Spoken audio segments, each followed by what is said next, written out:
Welcome to the 45th discussion of the Smart World Around Us podcast, organized by Smart-EDU Hub.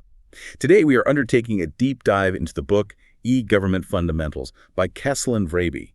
Our mission today is to really cut through the jargon and distill what this complex field means, and maybe why it's such a huge challenge for public administration right now. So, let's start at the very beginning. How do we even define e-government? Well, the book gives us two complementary ways to look at it. The first one is the most direct. It's simply the use of information technology by government institutions when they interact with everyone else. Everyone else meaning citizens, businesses. Exactly. Citizens, businesses, and even other parts of the government. And the second view is more about the why, right? Not just the what. Precisely. It's about using that technology, especially the internet, to deliver public services in a way that's just fundamentally better, more accessible, more efficient, and really centered on the person who needs the service. So it's not just a goal. The book calls it a method, a kind of symbiosis between society and technology. That's the one. It's a huge shift in thinking. Okay, let's unpack this a bit more before we get into what works. The author is pretty insistent that we have to dismantle a couple of really damaging myths first. Yes, and the first one is this very dismissive idea that, eGov has failed, or that it's all just talk. You hear that a lot. You do. But the source is clear that this is just categorically inaccurate. There are tons of successful examples out there. They're just often misunderstood or not very visible to the public. And the second myth, that one feels a bit more political. It's the fear that digitizing everything will lead to massive job losses. Right. The author's word for that claim is absurd. That's a strong take. It is. The argument is that this belief is often pushed by people who are, frankly, exhibiting some digital illiteracy and just prefer the old ways of doing things. So it's not about eliminating jobs. No, it's about changing them. It's job respecification. Sure, some basic tasks get automated, but you suddenly need a whole new workforce to manage the data, handle complex cases, and maintain this huge digital infrastructure. It's about retraining, not firing. That makes sense. So assuming we get past the myths, how is all this interaction structured? The author lays out 4 dimensions. Yes, and we use acronyms to break them down.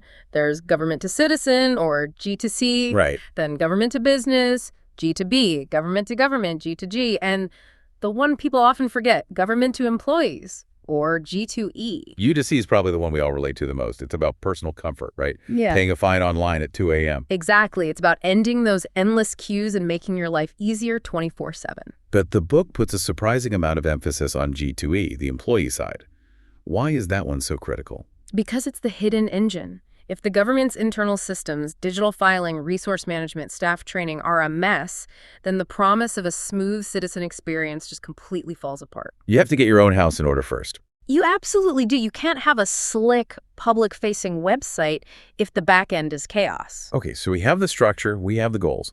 But what happens when we try to migrate something really critical, like a democratic process, onto these systems? The stakes get incredibly high. And that raises huge questions about integrity and risk. Yeah. And sometimes those risks come from places you would never, ever expect. High enough that a single particle from space can apparently change an election result.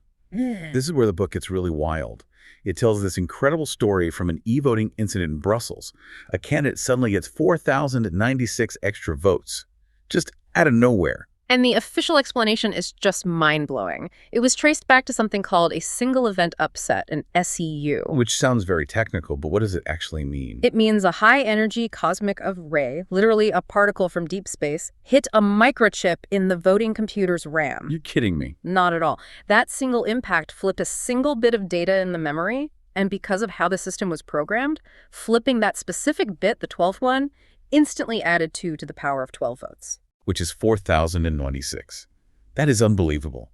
It's tech versus the universe. It really is. And it just hammers home the need for things like error correction code algorithms or ECC. These are systems built specifically to catch and fix these tiny random errors to make sure the democratic process isn't decided by, space weather. Wow. That brings us to the end of this deep dive into e-government fundamentals by Kessel and Vrabey. If you are a learner who wants to explore the stages, barriers, and detailed applications of digital governance further, a link to the book can be found in the podcast description below. Thank you for joining us. We invite you to like and subscribe to the Smart-EDU Hub channel to be the first to enjoy new podcasts. Stay smart with Smart-EDU Hub.